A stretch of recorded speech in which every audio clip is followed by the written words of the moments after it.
જાગૃતિબેન, હા, આ ભારત રંગ મહોત્સવ શું છે? વર્લ્ડનો સૌથી મોટો થિયેટર ફેસ્ટિવલ છે જેનું આયોજન રાષ્ટ્રીય નાટ્ય વિદ્યાલય નવી દિલ્હી વર્ષ 1999 થી શરૂઆત કરવામાં આવેલું છે.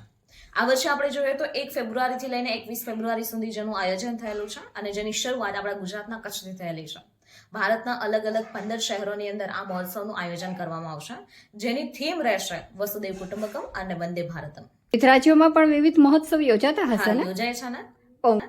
પોંગલ મહોત્સવ ક્યાં યોજાય છે? તમિલનાડુની અંદર યોજાય છે, ઓનમ, કેરળની અંદર યોજાય છે, ગુડી પડવા, મહારાષ્ટ્રની અંદર યોજાય છે, દુર્ગા પૂજા, પશ્ચિમ બંગાળમાં યોજાય છે, મોસમ, રાજસ્થાનની અંદર યોજાય છે, બિહુ, બિહુ આસામની અંદર, હેમિસ ફેસ્ટિવલ, લદ્દાખની અંદર, હોર્નબિલ ફેસ્ટિવલ. નાગાલેન્ડની અંદર. બસ આવી જ માહિતી મેળવવા માટે તમે અમારી સાથે જોડાયેલ રહો. અને હા, તમારા માટે એક પ્રશ્ન છે કે ગુજરાતની અંદર કયા કયા મહોત્સવનું આયોજન થાય છે, જેની તમારા આન્સર તમારા કમેન્ટ બોક્સમાં આપવાનો રહેશે. જય હિન્દ, જય દ્વારકાધીશ.